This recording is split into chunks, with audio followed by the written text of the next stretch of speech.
स्वागत है आपका।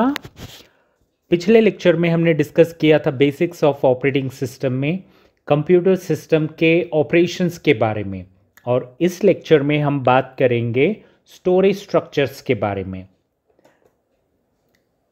अब स्टोरेज स्ट्रक्चर की बात करेंगे तो स्टोरेज स्ट्रक्चर्स में जैसे हम देखते हैं तो हमारे पास एक प्राइमरी मेमोरी नाम का भी मेमोरी होता है और सेकेंडरी नाम का मेमोरी भी होता है।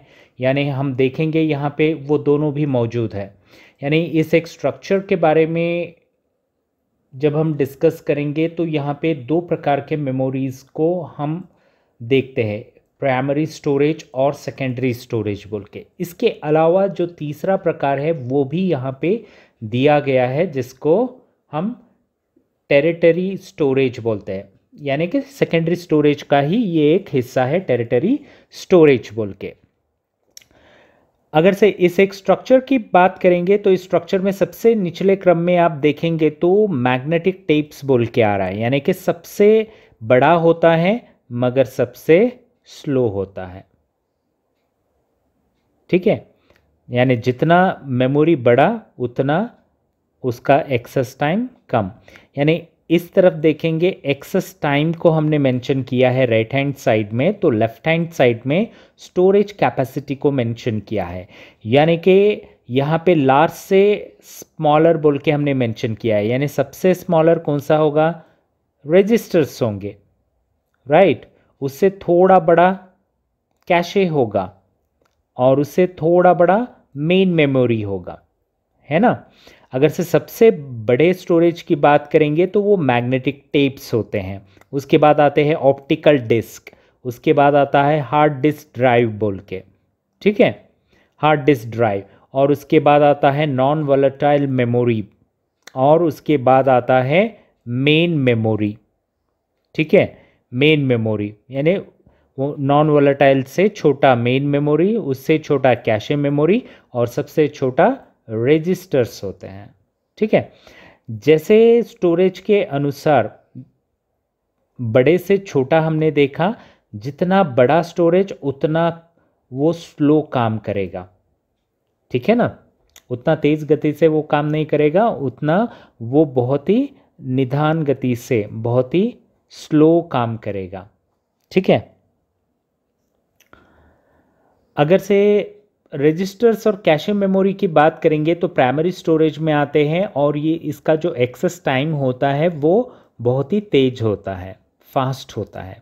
उस कारण से हम देखेंगे तो सबसे ऊपर रजिस्टर्स आ रहे हैं, ठीक है, और उसके बाद कैशे मेमोरी आ रहा है और मेन मेमोरी। आप देखेंगे तो यहाँ पे डॉट डॉट लाइन है, डॉट डॉट लाइन के ज़रिए हमने यहाँ पे वोलेटाइल स्टोरेज और नॉन वोलेटाइल बोल के डिवाइड किया है। यानी कि हम नॉन वोलेटाइल मेमोरीज़ में हार्ड डिस्क हो, ऑप्टिकल हो या मैग्नेटिक टेप्स हो, ये सारे नॉन वोलेटाइल स्टोरेज में आते हैं। नॉन वोलेटाइल का मतलब होता है कि इनमें जो डेटा स्टोर किया जाता है वो परमानेंटली स्टोर रहता है, राइट, परमानेंटली स्टोर रहता है। और जो वोलेटाइल स्टोरेज होते हैं वो टेम्पररी बेसिस के ऊपर रहते हैं। यानी कि जब तक मान लीजिए कि पावर ऑन है आपके कंप्यूटर का, और इस वोलेटाइल स्टोरेज में जो डेटा है वो डेटा मौजूद रहेगा। जैसे ही मान लीजिए कि पावर ऑफ हो गया तो वोलेटाइल स्टोरेज में जो डेटा रहेगा वो आपको दोबारा से नहीं मिलेगा।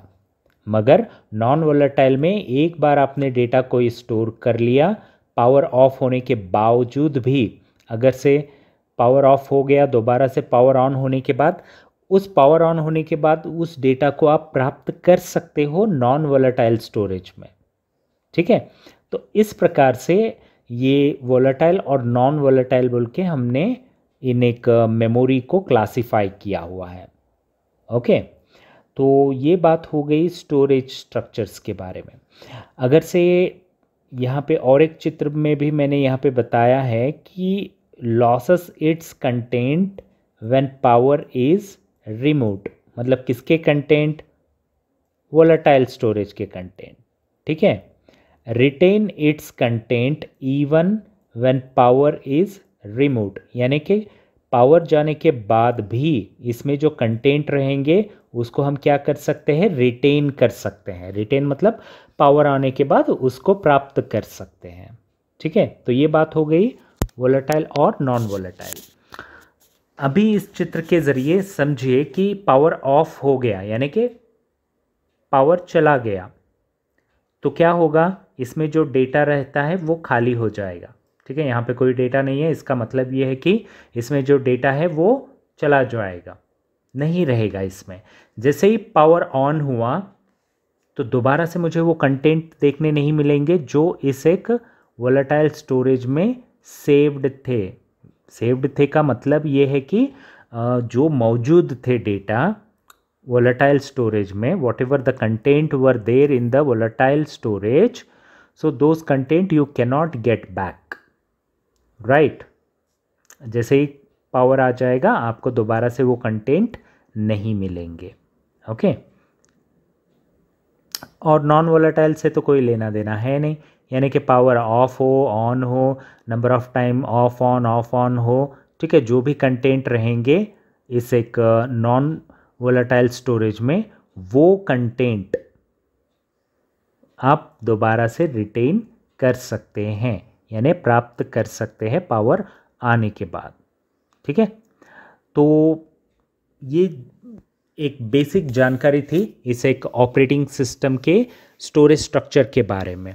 होप आपको ये स्टोरेज स्ट्रक्चर समझ में आया होगा। ठीक है, जैसे हम मेमोरी को काउंट करते हैं तो मेमोरी को हम लोग बिट और बाइट्स में मेजर करते हैं। So memory measurement take place with the help of 0 and 1. So 0 is a bit, 1 is also a bit. So we measure the memory in terms of bits. So bits में हम लोग क्या करते हैं, memory को major करते हैं। और जब हम बिट्स में मेजर करते हैं तो उसी बिट को हम बाइट में कन्वर्ट करते हैं, यानी कि 8 बिट का एक बाइट होता है ना, 8 बिट का एक बाइट होता है। वैसे ही बाइट से किलोबाइट बनता है, उसके बाद मेगाबाइट बनता है, राइट, गीगाबाइट बनता है, टेराबाइट बनता है। तो इस प्रकार से मेमोरी मेजर किया जाता है, यानी कि लार्जेस्ट मेमोरी, यानी कि इसको हम हमेशा क्या करते हैं, जीबी और टीबी में मेजर करते हैं। स्मॉलर की बात करेंगे तो रजिस्टर्स को हम केबी, किलोबाइट में मेजर करते हैं। ठीक है, और जो कैशे होता है वो भी हम किलोबाइट, केबी या एमबी में मेजर कर सकते हैं। आजकल के जितने भी कंप्यूटर्स हैं उन सारे कंप्यूटर्स के कैशे मेमोरी हम एमबी में मेजर करते हैं। और जो मेमोरी होता है, मेमोरी यानी कि जो रैम वगैरह होता है, मेन मेमोरी, वो रैम भी हम लोग क्या करते हैं, जीबी में आजकल मेजर करते हैं। ठीक है, तो इस प्रकार से ये बेसिक कॉन्सेप्ट था स्टोरेज स्ट्रक्चर के बारे में ऑपरेटिंग सिस्टम में।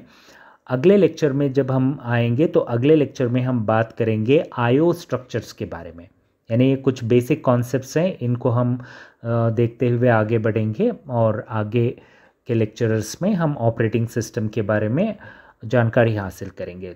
तो सबसे पहले ये बेसिक नॉलेज होना बहुत ज़रूरी है, इसलिए ये कॉन्सेप्ट्स आपको शुरुआती लेक्चरर्स में पढ़ाया जा रहा है। सो वीडियो देखने के लिए धन्यवाद। अभी तक आपने अगर से चैनल को सब्सक्राइब नहीं किया है तो फटाफट से चैनल को सब्सक्राइब कीजिए, लाइक, शेयर और कमेंट करना न भूलें। धन्यवाद।